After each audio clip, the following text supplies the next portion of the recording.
Hi everyone and welcome to Storytime with Miss Yumi. Today's book is Fancy Nancy and the Wedding of the Century, written by Jane O'Connor and illustrated by Robin Priest Glasser. Weddings are always such glorious occasions. Occasion is a fancy word for a special event. I have planned so many weddings and now finally, I am going to a real one. My Uncle Cal called. He's getting married. Bree has been a flower girl twice. Right away she asks a lot of questions. Will the guests come in tuxedos and long gowns? Will it be at a fancy hotel? And most important, will you be the flower girl? I am almost 100% sure of that, but Uncle Cal wants everything to be a surprise. All we know is the bride's name. It's Dawn, I tell Bree. Dawn is a fancy way of saying sunrise. With such a fancy name, the wedding is sure to be fancy too. The wedding is 2 weeks away. I dream about it day and night. I am packed long before we leave. At last the big day arrives. Off we go.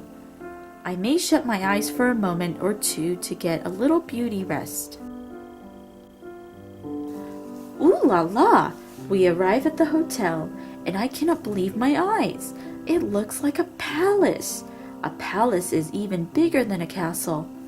There is a pool as large as a lake, and the world's longest water slide. I spend the afternoon at the beauty salon, and wee, I am the flower girl. Jojo gets to hold my train. At the reception, which is fancy for party, there is a band and a DJ. We all dance the night away. It is the wedding of the century. All of a sudden, I hear my mom calling, Nancy, Nancy, we're here. Wake up. Say what? Was I dreaming the whole thing? When I get out of the car, I cannot believe my eyes. We are in the wilderness. Suddenly, I have a terrible feeling that the wedding will not be like the one in my dreams. I'm the flower girl, right? I ask my mom. No, it's just the bride and groom, she says. My mom explains that Uncle Cal and Dawn want a wedding that is informal, non-traditional. I realize right away those are fancy-sounding words for P-L-A-I-N, plain. But I get to stay up until midnight at the reception? I ask my dad. Actually, the wedding is in the morning with breakfast after. My dad rubs his hands together and smacks his lips. Pancakes. Breakfast? Breakfast is the least fancy meal of the day. I try very hard to conceal my disappointment. That means I won't let anyone see how unhappy I am. At least there is a water slide. Jojo and I meet Dawn. I like collecting unusual pebbles, Dawn tells us. Want to help me find some? Mais oui, of course we would, I say. Ooh la la, here is one in the shape of a heart. It's translucent. That means you can see right through it, I explain to Dawn. I give Dawn the heart pebble because she and Uncle Cal are in love. I will keep this one forever, Dawn says. Oh! The pebble can count as something new.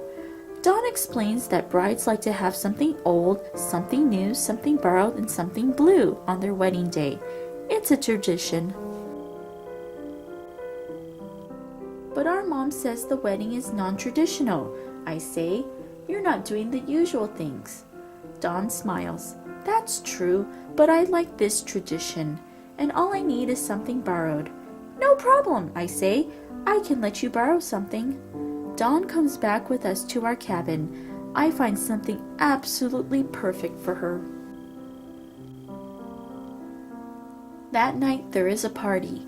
I get to stay up past midnight. I never knew the wilderness was so noisy. An owl hoots, crickets chirp. At long last I fall asleep. It seems like only a minute later I have to get up and get dressed for the wedding. Of all the guests, I am the fanciest by far. Here comes the bride.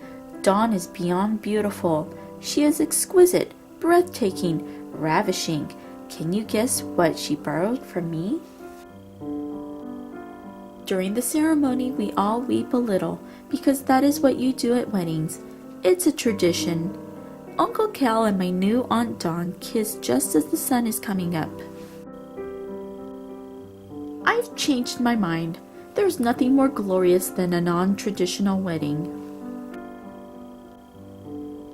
Last one in is a rotten egg. And that was Fancy Nancy and the Wedding of the Century.